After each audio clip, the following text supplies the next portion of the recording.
السلام علیکم ورحمۃ اللہ وبرکاتہ۔ نحمد و صلی اللہ رسول الکریم، اما بعد۔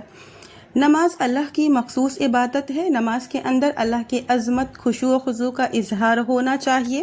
رکوع و سجود سے عبودیت اور عظمت الہی ٹپکتی ہو، آواز اور قرأت سے خوف و خشیت کا احساس ہو۔ قرآن میں اللہ تعالیٰ کا ارشاد ہے، قد افلح المؤمنون الذین هم فی صلاتهم خاشعون۔ اس لیے رکوع، سجود، قیام، قعود، تکبر اور سلام سے ہم وہی معنی سمجھیں گے جو نبی کریم صلی اللہ علیہ وسلم نے اپنے قول و فعل سے بتایا ہے، اور آپ کے صحابہ اکرام رضی اللہ عنہم اجمعین نے جو معنی سمجھا ہے۔ آپ کی صحیح حدیث ہے، صلوا کما رأیتمونی اصلی، جیسے تم مجھے نماز پڑھتے ہوئے دیکھا ہے تم نے، ویسے نماز پڑھو۔ وہی شرعی نماز ہے اور وہی نماز اللہ کو مطلوب ہے۔ لیکن کچھ لوگ کہیں گے تکبیر سے اللہ کی تعظیم مقصود ہے، لہٰذا تکبیر تحریمہ میں ہم کوئی بھی ایسا کلمہ استعمال کر سکتے ہیں جو اللہ کی عظمت اور کبریائی پر دلالت کرے۔ اگزامپل کے طور پہ اللہ اعظم کہہ کر نیت باندھ سکتے ہیں، حالانکہ نبی کریم صلی اللہ علیہ وسلم اور صحابہ اکرام سے ہمیشہ اللہ اکبر ہی کہنا ثابت ہے۔ زندگی میں ایک بار بھی آپ نے یا آپ کے صحابہ اکرام نے اللہ اکبر کی جگہ تعظیم کا کوئی دوسرا کلمہ استعمال نہیں کیا ہے۔ خلاد بن رافع ایک صحابی ہیں، یہ مسجد نبوی میں آئے اور جلدی میں نماز پڑھی۔ اس کے بعد نبی کریم صلی اللہ علیہ وسلم کے پاس آئے، آپ کو سلام کیا، آپ نے سلام کا جواب دیا، پھر آپ نے فرمایا ارجعوا فصلی فإنک لم تصلی، واپس جاؤ پھر سے نماز پڑھو، تمہاری نماز نہیں ہوئی۔ گئے، دوبارہ نماز پڑھی، آپ کے پاس واپس آئے، پھر آپ نے فرمایا واپس جاؤ پھر سے نماز پڑھو، تمہاری نماز نہیں ہوئی۔ 3 بار آپ نے واپس کیا اور فرماتے ہیں کہ تمہاری نماز نہیں ہوئی۔ دیکھیے، صحابہ رسول نماز کے تمام ارکان ادا کر رہے ہیں، لیکن اس کے باوجود نبی کریم صلی اللہ علیہ وسلم فرما رہے ہیں تمہاری نماز نہیں ہوئی۔ اس کا مطلب کیا ہے؟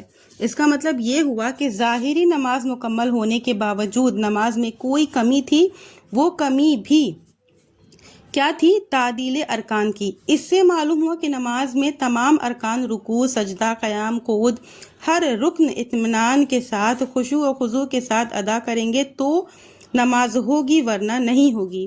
اس لیے شریعت میں جس نماز کا حکم دیا گیا ہے اور اللہ کو جو نماز مطلوب ہے وہی نماز ہے جو تعدیل ارکان کے ساتھ ہو۔ اسی طرح ہر رکعت میں کم از کم سورہ فاتحہ پڑھنا، رکوع اور سجدے میں کم از کم 3 بار تسبیح پڑھنا، اسی کے ساتھ عبودیت، دعا اور عظمت الہی کا اظہار نماز کے فرائض میں داخل ہے۔ اس کے بغیر نماز نہیں ہوگی۔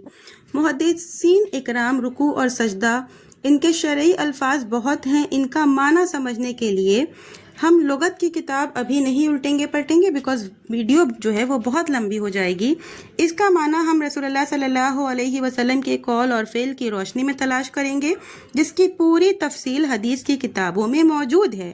میری پیاری سوشل میڈیا فیملی، میں آپ کو یہ سمجھانے کی کوشش کر رہی ہوں کہ دین نام ہے اللہ اور اس کے رسول کی اطاعت و فرما برداری کا۔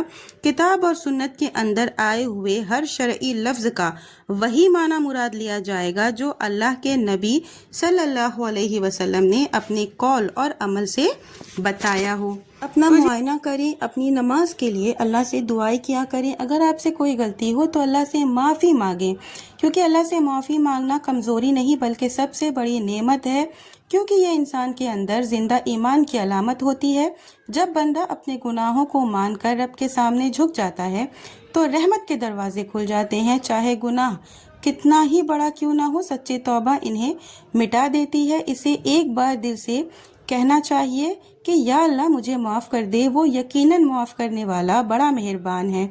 آخر میں اللہ سے دعا ہے کہ یا اللہ تعالیٰ جو بھی بیمار ہیں انہیں کامل شفا عطا فرما، ان کے درد اور تکلیف کو دور فرما اور آسانی نصیب فرما۔